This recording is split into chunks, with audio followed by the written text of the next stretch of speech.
আগের ভিডিওতে আমরা দেখেছিলাম জার্মানির মিউজিয়াম আইল্যান্ড থেকে একটা মহামূল্যবান কয়েন চুরি করে চোরেরা, যেই কয়েনের মূল্য ৩ মিলিয়ন ইউরো এবং পৃথিবীতে এমন কয়েন মাত্র ৩টি রয়েছে। তবে সেই কয়েন আবার পরবর্তীতে চুরি করে চার্লি এবং জোসেফ, আর সেটা এখন তাদের কাছ থেকে ছিনিয়ে নেওয়ার জন্য আল ওয়ালিদ গ্যাং এবং রেড গ্যাং পাগলা কুত্তার মতো ছুটে বেড়াচ্ছে।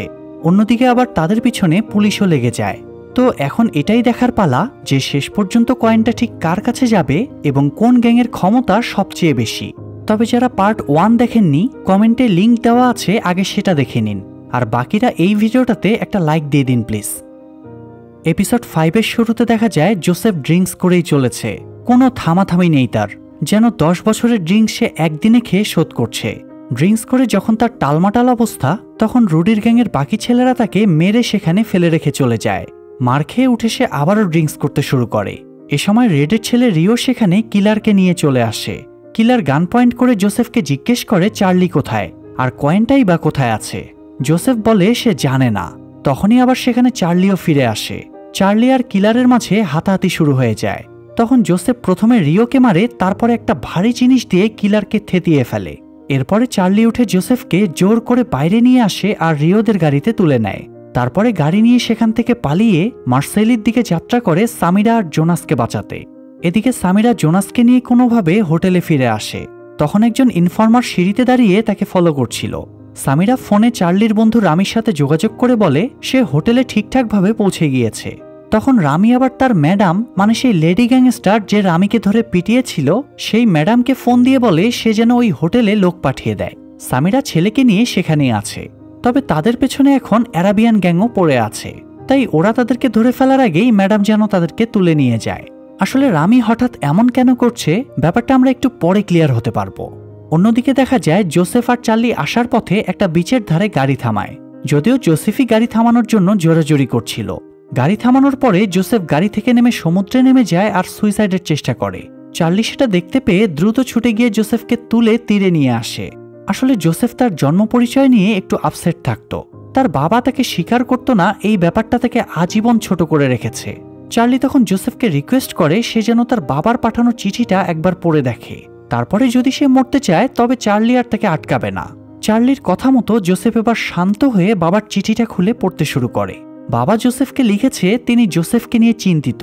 রেড চুরি হওয়া ইম্পেরিয়াল কয়েনটার জন্য একটা গ্যাংয়ের সাথে ডিল করেছে। এই কাজটা অনেক রিস্কি, তাই তিনি জোসেফকে এসব থেকে দূরে থাকতে পরামর্শ দিয়েছেন।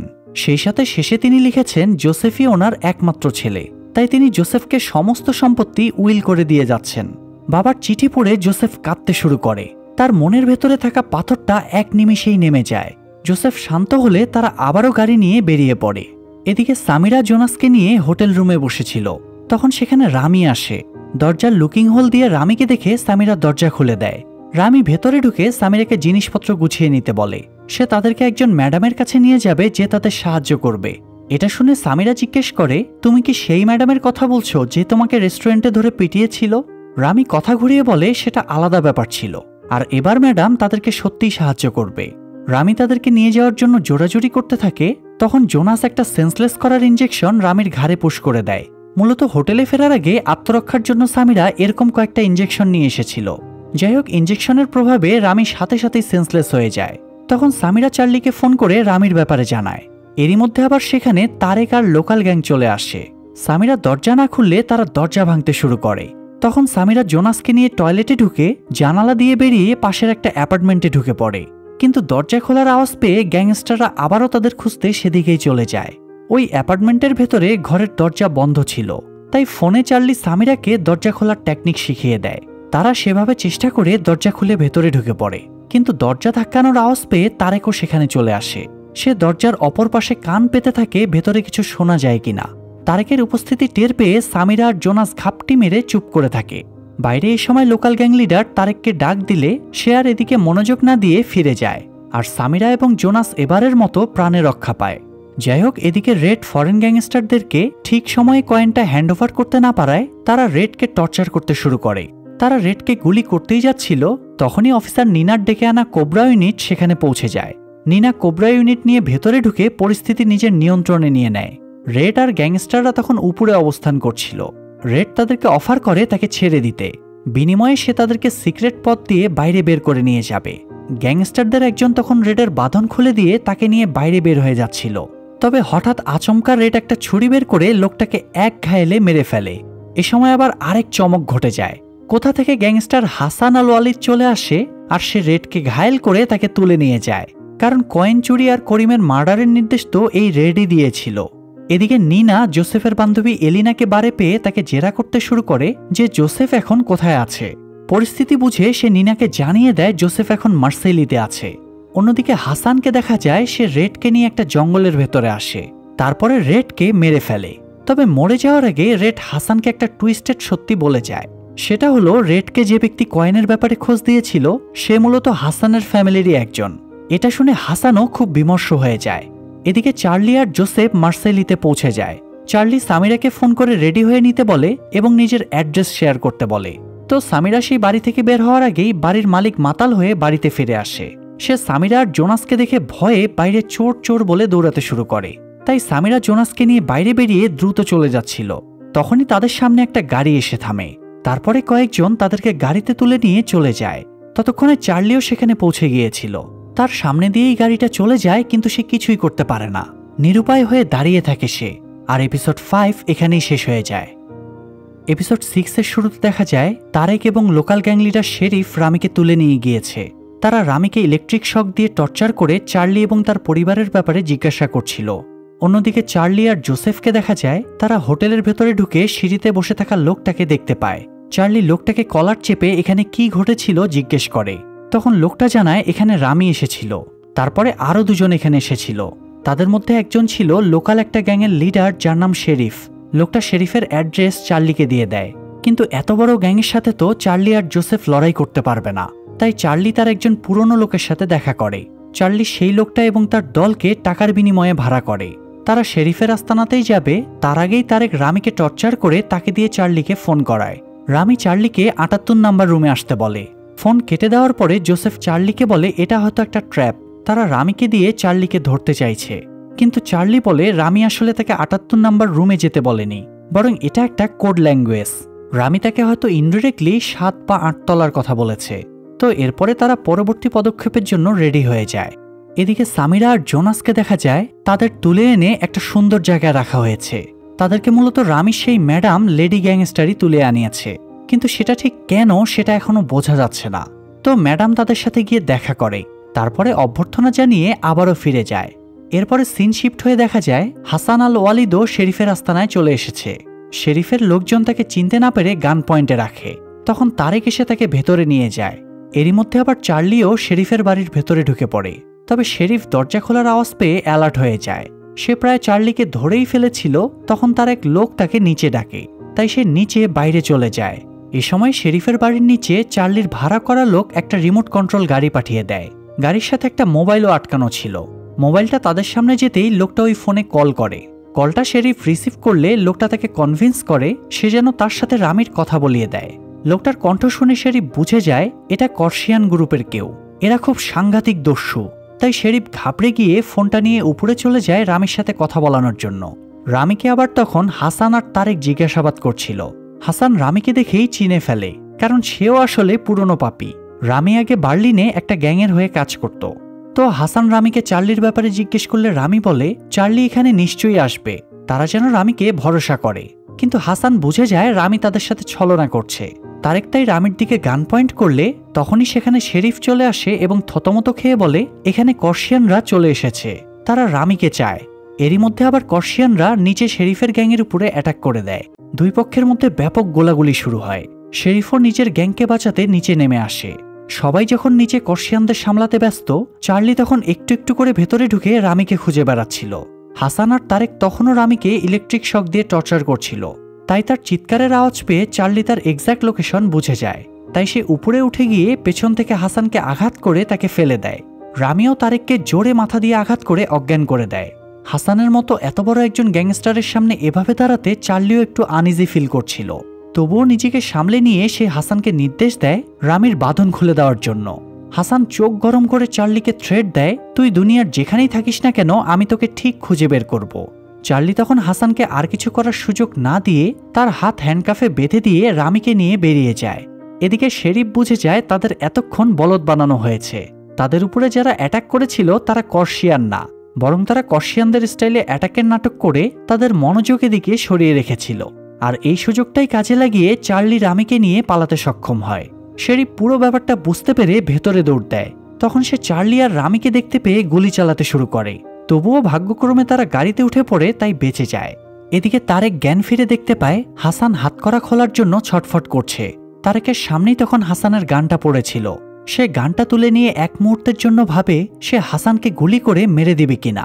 আসলে রেড মরার আগে যে বলেছিল আলো আলিদ ফ্যামিলিরই একজন তার কাছে কয়েনের তথ্য লিক করেছে, সেই লোকটা আসলে হাসানের ছোট ভাই তারেকই ছিল।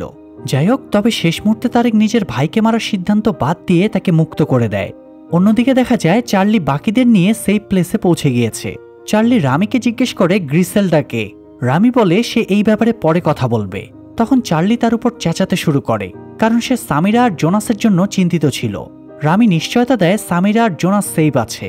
সে বরং চার্লি আর জোসেফকে নিয়ে তার ম্যাডাম অর্থাৎ গ্রিসেলডার বাড়ির উদ্দেশ্যে বেরিয়ে পড়ে। তবে একটা নির্দিষ্ট দূরত্ব পর্যন্ত গিয়ে তারা জোসেফকে রেখে গ্রিসেলডার লোকদের ট্রলারে উঠে চলে যায়। জোসেফের বিচের ধারে একা দাঁড়িয়ে থাকতে বোর লাগছিল। তখন বিচের ধারে সে একটা দূরবীন দেখতে পায়। তবে এই দূরবীনটাতে দূরের জিনিসগুলো দেখতে হলে এটার বক্সের ভেতরে একটা কয়েন ফেলতে হয়। কিন্তু জোসেফের কাছে কয়েন বলতে তো শুধু ওই মহামূল্যবান কয়েনটাই ছিল। তো সে ওই ইম্পেরিয়াল কয়েনটাই বক্সের ভিতরে ফেলে দেয় এবং দূরবীনে চোখ রেখে আনন্দ করে। আসলে সে এই অভিশপ্ত কয়েনটা থেকে মুক্তি পেতে চাইছিল আর কি। যাই হোক, এরই মধ্যে আবার জোসেফের কাছে তার বান্ধবী এলিনার ফোন আসে এবং সে জানায় পুলিশ জোসেফকে ধরতে মার্সেলিতে এসেছে। অফিসার নিনা কোবরা স্কোয়াড দিয়ে তাকে জেরা করানোতে সে ভয়ে জোসেফের অ্যাড্রেস বলে দিয়েছে। এই জন্য সে অনুতপ্ত হয়ে নিজেও মার্সেলিতে চলে এসেছে। এটা শুনে জোসেফ এলিনাকে একটা জায়গায় থাকতে বলে তার উদ্দেশ্যে বেরিয়ে পড়ে। কিছুক্ষণ পরে জোসেফ এলিনার কাছে পৌঁছে যায় এবং তাকে জড়িয়ে ধরে। আর তখনই জানা যায় এলিনা জোসেফের সাথে প্রতারণা করেছে। কেননা জোসেফ সরল মনে এলিনার সাথে কথা বলছিল, তখনই রিও পেছন থেকে ইলেকট্রিক শক দিয়ে জোসেফকে ধরাশায়ী করে নেয়। আসলে এলিনা রিওর সাথে মিলে জোসেফকে রিওর হাতে তুলে দেওয়ার জন্যই এই প্ল্যান করেছিল। এদিকে কিছুক্ষণের মধ্যে চার্লি তার স্ত্রী সন্তানের কাছে পৌঁছে যায়। অবশেষে এত ঝক্কি ঝামেলা সামলে পুরো ফ্যামিলি একত্রিত হয়ে একে অপরকে জড়িয়ে ধরে। তারপরে গ্রিসেলডার লোকেরা তাদেরকে সাথে যাওয়ার জন্য নির্দেশ দেয়। তারাও নির্দেশ মেনে গ্রিসেলডার বাড়ির দিকে হাঁটা ধরে। আর এখানেই এপিসোড 6 শেষ হয়ে যায়। এপিসোড 7-এর শুরুতে দেখা যায় চার্লি, সামিরা আর জোনাস গ্রিসেলডার সামনে গিয়ে উপস্থিত হয়। গ্রিসেলডা তখন জোনাসকে ফুটবল খেলতে পাঠিয়ে দেয় যাতে সে বড়দের কথার মাঝে না থাকে। এরপরে গ্রিসেলডা তাদের ভেতরে নিয়ে যায়। ভেতরে রামি বসেছিল। সেখানে নিয়ে যাওয়ার পরে গ্রিসেলডা চার্লিকে বলে, তোমাকে এখানে একটা বিশেষ কাজের জন্য নিয়ে আসা হয়েছে। কাজটার ব্যাপারে রামি তোমাকে জানাবে।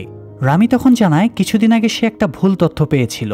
সে শুনেছিল যদি কাস্টমস অফিসারদের ঘুষ দেওয়া হয় তাহলে তারা কার্গোতে আসা মালামাল সেভাবে আর চেক করে না। তো সেই তথ্য রামি গ্রিসেলডাকে জানিয়েছিল। আর সেই তথ্যের উপরে আস্থা রেখে গ্রিসেলডা কলম্বিয়া থেকে প্রায় 1 টন কোকেন স্মাগলিং করে নিয়ে এসেছিল। কিন্তু বদমাশ কাস্টমস সেই কার্গোটা আটকে দেয় এবং সমস্ত কোকেন এখন তারা বাজেয়াপ্ত করে রেখেছে। তো গ্রিসেলডা চায় চার্লি সেই কোকেনগুলো উদ্ধার করে এনে দিক। রামি ম্যাপ খুলে চার্লিকে দেখায় কোকেনগুলো এখানকার পুরনো একটা পুলিশ স্টেশনের বেসমেন্টে রাখা হয়েছে। এই পুলিশ স্টেশনটা 1912 সালে বানানো হয়েছিল। এর বিল্ডিংগুলো খুব পুরনো। তাছাড়া এর বেসমেন্টের নিচ দিয়ে কয়েকটা টানেলও রয়েছে। আর এই টানেল এবং বেসমেন্টের মাঝে একটা মাত্র দেয়াল আছে, যেটা কখনো মেরামত করা হয়নি। চার্লি জিজ্ঞেস করে দেয়ালটা কেমন মোটা, কেননা দেয়ালের গঠন না জানলে এটা বোঝা যাবে না সেটা ভাঙতে কতটা সময় লাগবে। রামি তখন ভরসা দিয়ে বলে তারা সবগুলো মেশিন একসাথে চালিয়ে দ্রুততম সময়ের মধ্যেই দেয়ালটা ভেঙে ফেলতে পারবে, এবং সেটা কোনো গার্ডকে বুঝতে দেওয়ার আগেই। রামির প্ল্যান বলা শেষ হওয়া মাত্রই গ্রিসেলডা পেছন থেকে রামির মাথায় গুলি করে তাকে মেরে ফেলে। তারপরে চার্লিকে থ্রেট দিয়ে বলে সে যদি এর চেয়ে বেটার কোনো প্ল্যান বের করে তার কোকেনগুলো উদ্ধার করতে না পারে তাহলে চার্লি আর তার ফ্যামিলির সাথেও একই রকম ঘটবে। এরপরে সিন শিফট হয়ে রিওকে দেখা যায়। রিও জোসেফকে আটকে রেখেছিল। জোসেফের জ্ঞান ফিরলে রিও তাকে বলে তার বাবার কোনো খোঁজ পাচ্ছে না। ফরেন গ্যাং তার সাথে কিছু হয়তো করেছে, আর এরপরে নিশ্চয়ই তার সিরিয়াল আসবে। তাই নিজেকে বাঁচাতে রিওর ওই ইম্পেরিয়াল কয়েনটা খুব জরুরি। রিও জোসেফকে রিকোয়েস্ট করে কয়েনটা কোথায় সেটা জানাতে, কারণ অজ্ঞান থাকা অবস্থায় রিও জোসেফের পুরো শরীর চেক করেও কিছুই পায়নি। তো জোসেফ রিওকে কয়েনের ব্যাপারে বলতে না চাইলে রিও এবার রেগে যায়। সে এলিনার গালে সিগারেটের ছ্যাঁকা দেওয়ার হুমকি দিলে জোসেফ বলে দেয় কয়েনটা বিচের ধারে দূরবীনের মধ্যে রয়েছে। এটা শোনার পরে রিও আবারও জোসেফ এবং এলিনাকে ইলেকট্রিক শক দিয়ে সেন্সলেস করে ফেলে। তারপরে তাদেরকে সহ কয়েন উদ্ধার করতে বেরিয়ে পড়ে। এদিকে চার্লিকে দেখা যায় গ্রিসেলডা তাকে 1 ঘন্টা সময় দিয়েছে প্ল্যান বানানোর জন্য, কিন্তু সে কিছুই ভেবে পাচ্ছিল না। এ সময় গ্রিসেলডার একজন লোক এসে চার্লিকে সতর্ক করে দিয়ে যায় তার হাতে বেশি সময় নেই, সে যেন দ্রুত কোনো উপায় খুঁজে বের করে। লোকটা চলে যাওয়ার পরে চার্লি পুলিশ স্টেশনের ফটো এবং ম্যাপ নিয়ে আবারও অ্যানালিসিস করতে বসে এবং কিছু একটা প্ল্যান বের করে ফেলে। অন্যদিকে রিওকে দেখা যায় সে দূরবীনের সামনে গিয়ে সেটা ভাঙার চেষ্টা করছিল, আর ভাগ্যক্রমে একই সময় সেখানে অফিসার নিনাও উপস্থিত ছিল। নিনা দূর থেকে দেখতে পায় রিও দূরবীনটা ভেঙে তার ভেতর থেকে কয়েনটা বের করে নিচ্ছে। এটা দেখে সে রিওকে ফলো করতে শুরু করে। এরই মধ্যে গাড়ির ভেতরে আটকে থাকা জোসেফ আর এলিনা নিজেদের বাঁধন খুলে ফেলে। তারা গাড়ি থেকে বের হতেই যাবে তখনই গাড়িতে রিও চলে আসে। রিও গাড়ি স্টার্ট দিতেই যাচ্ছিল, তখনই অন্য পাশ থেকে নিনা এসে তার দিকে গান পয়েন্ট করে এবং কয়েনটা ফেরত চায়, কিন্তু রিও কয়েনটা দেবে না জানিয়ে দেয়। তারপরে দুজনের মধ্যে হাতাহাতি শুরু হয়। রিও ইলেকট্রিক শক মেশিন দিয়ে নিনার পেটে শক দেয়, আর তখনই নিনার হাত পিস্তলের ট্রিগারে চাপ পড়ে যায় এবং গুলিটা রিওর মাথা ভেদ করে চলে যায়। এ সময় জোসেফ এলিনাকে নিয়ে গাড়ির পেছনের দরজা ভেঙে বের হয়ে আসে। জোসেফ রিওর কাছে এগিয়ে এসে দেখে সে মরে গেছে আর কয়েনটা তার পাশেই পড়ে আছে। এলিনা দ্রুত রিওর পকেট হাতড়ে নিজের পাসপোর্টটা বের করে নেয়। তারা চলেই যাচ্ছিল, কিন্তু নিনা জোসেফকে গান পয়েন্টে রেখে কয়েনটা ফেরত চায়। জোসেফ তখন বলে সে কয়েনটা নিনাকে ফেরত দিয়ে দিবে, তবে সেটা সঠিক সময় আসলে তবেই দেবে। এই বলে সে কয়েনটা প্যান্টের পকেটে ঢুকিয়ে নেয়, আর অন্য পকেট থেকে এলিনাকে টাকা বের করে দিয়ে বলে সে যেন এখনই এয়ারপোর্টে চলে যায় এবং সেখান থেকে যেন সোজা বাড়ি ফিরে যায়। এরপরে জোসেফ নিনার সাথে ডিল শুরু করে এবং দুজনে গাড়ি নিয়ে সেখান থেকে চলে যায়, না হলে খুনের দায়ে তো দুজনকেই জেলে যেতে হবে। যাই হোক, এদিকে হাসান জানতে পেরেছে চার্লি এখন গ্রিসেলডার শেল্টারে আছে, তাই সে ওখানে গিয়ে চার্লিকে মারতে চাইছিল। এটা শুনে শেরিফ তখন মজা নিতে থাকে। শেরিফ বলে গ্রিসেলডা যেখানে থাকে সেটা অত্যন্ত সিকিউর জায়গা, তাছাড়া আসল কর্সিয়ান গ্রুপটা গ্রিসেলডা নিয়ন্ত্রণ করে, তাই গ্রিসেলডার বাড়িতে গিয়ে চার্লিকে মেরে আসা অসম্ভব। এই জন্য শেরিফ হাসানকে সাহায্য করবে না বলে জানিয়ে দেয়। অন্যদিকে চার্লিকে দেখা যায় সে গ্রিসেলডার এই সিকিউর জায়গা থেকে প্রথমে পালিয়ে যায়, ফলে সাথে সাথেই পুরো এরিয়াতে অ্যালার্ম বেজে ওঠে, কিন্তু গার্ডেরা কেউই আর চার্লিকে খুঁজে পায় না। তবে এর ঠিক পরক্ষণেই আবার চার্লি ফিরে আসে এবং গ্রিসেলডার সামনেই উপস্থিত হয়।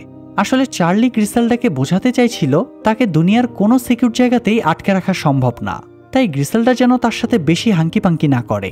যাই হোক, চার্লি মূলত পালিয়ে বাইরে গিয়েছিল যাতে সে পুলিশ স্টেশনটা ভালো করে পর্যবেক্ষণ করে আসতে পারে। সে দেখে এসেছে থানায় এভিডেন্স রুমে শুধুমাত্র 2 জন গার্ড থাকে, তাই তাদের মনোযোগ সরানোর জন্য চার্লি ট্রলারে করে থানায় যাবে এবং সেখানকার পাওয়ার সাপ্লাইটা কেটে দেবে। এতে গার্ডেরা জেনারেটর চালু করতে ব্যস্ত হয়ে গেলে সে ততক্ষণে থানার ভেতরে পৌঁছে যাবে। এরপরে কোনো একটা টুল দিয়ে ইজিলি এভিডেন্স রুমের তালা খুলে কোকেনগুলো উদ্ধার করবে। এটা শুনে গ্রিসেলডা বলে তোমার প্ল্যান তো ভালো, কিন্তু সেই 1 টন কোকেন কিভাবে বের করে আনবে? চার্লি বলে সেই কোকেনের প্যাকেটগুলো টয়লেটের কমোডে ফ্লাশ করে বাইরে পাঠিয়ে দেবে এবং গ্রিসেলডার লোকেরা তখন ট্যাঙ্কি থেকে সেই সব প্যাকেটগুলো জাস্ট কালেক্ট করে নেবে, আর এভাবে সে সবগুলো কোকেনই বের করে আনতে পারবে। চার্লির প্ল্যান গ্রিসেলডার অনেক ভালো লাগে, তাই সে প্রতিশ্রুতি দেয় কাজ শেষ হলে সে চার্লি আর তার ফ্যামিলিকে ছেড়ে দেবে। এদিকে এতদিন নিজের সত্যিটা গোপন রাখার পরেও তারেক অবশেষে তার বড় ভাই হাসান ওয়ালিদের কাছে ধরা পড়ে যায়। হাসান অনেক ক্যালকুলেশন করে বুঝে যায় রেড গ্যাংকে কয়েনের ব্যাপারে যে জানিয়েছিল সে আসলে তারেক নিজেই, তাই হাসান এই প্রতারণার দায়ে নিজের ছোট ভাইকেও ছাড় দেয় না, তারেককে সে মেরে ফেলে। অন্যদিকে জোসেফ আর নিনাকে দেখা যায় তারা নিজেদের ডিলের ব্যাপারে আলোচনা করছিল। জোসেফ নিনাকে বলে চার্লি এবং তার ফ্যামিলি গ্রিসেলডার হাতে বন্দী, তাই নিনা যদি তাদেরকে মুক্ত করতে জোসেফকে সাহায্য করে তাহলে জোসেফ তাকে কয়েনটা দিয়ে দেবে। অনেক ভেবে নিনা তখন রাজি হয়ে যায়। এদিকে হাসান তারেককে মারার পরে শেরিফের কাছে যায় এবং গ্রিসেলডার শেল্টারে অ্যাটাক করার জন্য আবারও তার কাছে সাহায্য চায়। শেরিফ বলে এই কাজ করতে গেলে তাকে চরম মূল্য দিতে হবে। হাসান তখন শেরিফকে লোভ দেখায় এই শহরে গ্রিসেলডার পরের অবস্থান শেরিফের গ্যাংয়ে রয়েছে, তাই তারা যদি গ্রিসেলডাকে মেরে ফেলতে পারে তাহলে পুরো শহরের নিয়ন্ত্রণ শেরিফের হাতে চলে আসবে। হাসান এসব বুঝিয়ে শেরিফকে সাহায্য করতে কনভিন্স করে ফেলে। এপিসোডের শেষ দৃশ্যে দেখা যায় সামিরার কাছে একটা লুকানো ফোন ছিল, সে সবার আড়ালে ফোনটা চার্লিকে দেয়।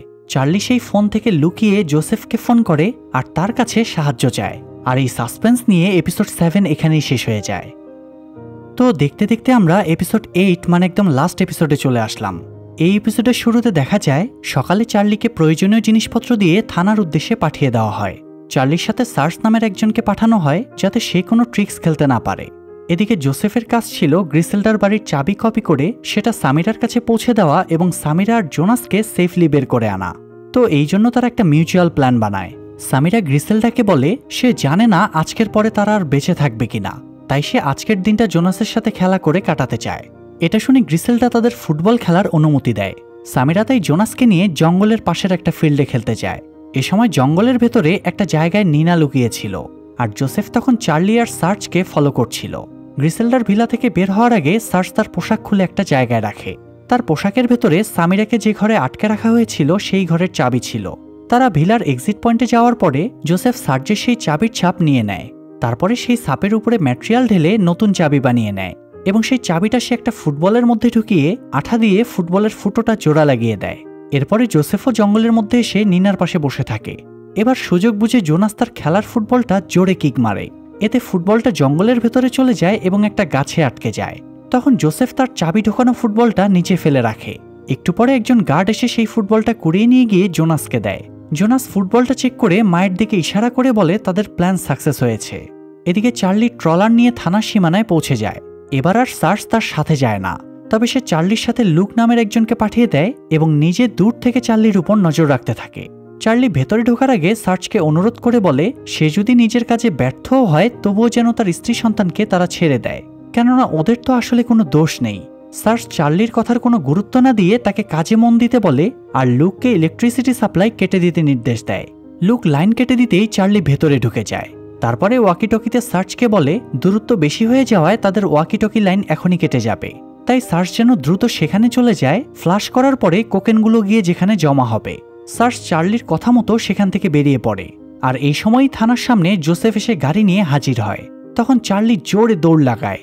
পুলিশ তাকে দেখতে পেয়ে পুরো থানায় অ্যালার্ট করে দেয়, তাই পুরো ফোর্স তাকে তাড়া করতে শুরু করে। যদিও ঠিক টাইমের ভেতরেই চার্লি জোসেফের গাড়িতে উঠে বসে এবং সেখান থেকে পালিয়ে যায়। অন্যদিকে শেরিফকে দেখা যায় সে হাসানকে সাহায্য করবে বলে তার কাছ থেকে 2 লাখ ইউরো হাতিয়ে নেয়। তারপরে গ্রিসেলডার লোকদের খবর দিয়ে হাসানকেই আবার তাদের কাছে ধরিয়ে দেয়। এতে শেরিফ টাকাও হাতাতে পারল, আবার গ্রিসেলডার কাছে ভালোও সেজে গেল। সেই সাথে আবার হাসানের জ্বালাতনের হাত থেকেও রক্ষা পেল। যাই হোক, চার্লি সেফ জায়গায় এসে জোসেফের ফোন থেকে সামিরার কাছে লুকানো ফোনে কল করে। চার্লি সামিরাকে জানায় সে এখনই গ্রিসেলডার ভিলার সামনে পৌঁছাবে, সে যেন চাবিটা ইউজ করে দ্রুত বের হয়ে আসে। সামিরা তাই কথা মতো চাবি দিয়ে দরজার লক খোলার চেষ্টা করে, কিন্তু চাবিটা পারফেক্ট না হওয়ায় লক খুলছিল না। চার্লি সামিরাকে চেষ্টা চালিয়ে যেতে বলে ভিলার সামনে চলে আসে। কিছুক্ষণ পরে চার্লি আবারও ফোন দিয়ে জানতে পারে সামিরা এখনও লকটা খুলতে পারেনি। এরই মধ্যে সামিরার ফোনের চার্জ শেষ হয়ে যাওয়ায় তাদের যোগাযোগ বন্ধ হয়ে যায়। তাই চার্লি সিদ্ধান্ত নেয় সে নিজে ভেতরে ঢুকে তাদের বের করে আনবে। এই জন্য চার্লি গেটে চলে গিয়ে সেটা লক খুলে ভেতরে ঢোকার প্রস্তুতি নেয়। এদিকে সামিরা হাল ছেড়ে দিলে জোনাস চাবিটা নিজের জামার সাথে কিছুক্ষণ ঘষে তারপরে ট্রাই করতেই দরজার লকটা খুলে যায়। এরপরে তারা ঘর থেকে বেরিয়ে আসে। তারা পালানোর সময় গ্রিসেলডাকে দেখতে পায় সে বারান্দায় দাঁড়িয়েছিল, তাই তাকে দেখে লুকানোর সময়ে দরজায় আওয়াজ হয়ে যায়। এতে গ্রিসেলডার মনোযোগ তাদের দিকে ঘুরে যায়। আওয়াজ ফলো করে গ্রিসেলডা তাদের দিকে এগিয়ে আসছিল। তখন গ্রিসেলডার ফোন বেজে ওঠে এবং সার্চ জানায় চার্লি তাদেরকে ঠকিয়ে পালিয়েছে। গ্রিসেলডার রেগে সামিরা আর জোনাসকে মারতে তাদের ঘরে গিয়ে দেখে তারাও পালিয়েছে, তাই সে অ্যালার্ম বাজিয়ে সব গার্ডদের অ্যালার্ট করে দেয়। সামিরা জোনাসকে নিয়ে ততক্ষণে বাইরে বেরিয়ে গাছের আড়ালে লুকিয়ে পড়েছিল। তখনই পেছন থেকে চার্লি এসে তাদের আগলে নেয়। চার্লি তাদেরকে নিয়ে এক্সিট গেটের দিকে পালানোর সময়ে একজন গার্ড এসে যাওয়ায় চার্লি তার সাথে ফাইট শুরু করে এবং সামিরা আর জোনাস না থেমে পালাতেই থাকে। তখন আরেকজন গার্ড তাদের দিকে গুলি চালাতে শুরু করে, তাই এবার জোসেফ তাদেরকে বাঁচাতে এগিয়ে আসে। ফলে জোসেফের পেটে গুলি লেগে যায়।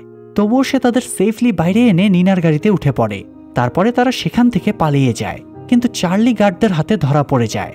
আর পালিয়ে সেফ জায়গায় এসে সামিরা আর নিনা জোসেফের চিকিৎসা শুরু করে। অন্যদিকে চার্লি হুঁশ ফিরে দেখে সার্চ তাকে গান পয়েন্ট করে রেখেছে। গ্রিসেলডাও সেখানে ছিল।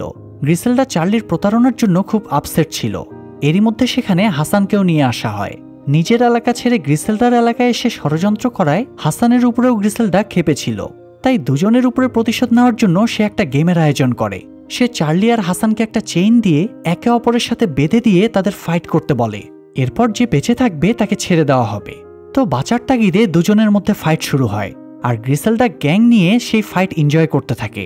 ফাইটের এক পর্যায়ে চার্লি হাসানকে কনভিন্স করার চেষ্টা করে যে তার ভাই করিমের মৃত্যুর জন্য সে দায়ী না। চার্লি আরও বোঝায় এই মহিলা তাদের এমনিতেও মেরে ফেলবে, কেননা এই মহিলার কথায় ভরসা করা যাবে না। তাই বাঁচতে হলে তারা দুজনেই বাঁচবে আর মরতে হলে একসাথেই মরবে। এই বলে দুজনে আচমকা চোখের পলকেই বারান্দা থেকে ঝাঁপ দেয়। নিচে সমুদ্র থাকায় তারা সোজা গিয়ে সমুদ্রে পড়ে। তারা এরকম করতে পারে এটা গ্রিসেলডার কল্পনাতেও ছিল না। সে বিস্ময়ে চিল্লাতে শুরু করে। তো যাই হোক, এরপরে বেশ কিছুদিন কেটে যায়। চার্লি পরিবার নিয়ে স্বাভাবিক জীবন কাটাতে শুরু করে দিয়েছে। হাসানের সাথেও তার এখন আর শত্রুতা নেই। সে বার্লিনে এখন হাসানের এরিয়াতেই নিজের বাড়িতে বসবাস করছে। জোনাসও তার স্বাভাবিক জীবন ফিরে পেয়েছে। সে প্লেগ্রাউন্ডে স্বতঃস্ফূর্তভাবে ফুটবল খেলছে, আর চার্লি আর সামিরা তাকে অনুপ্রেরণা দিচ্ছে।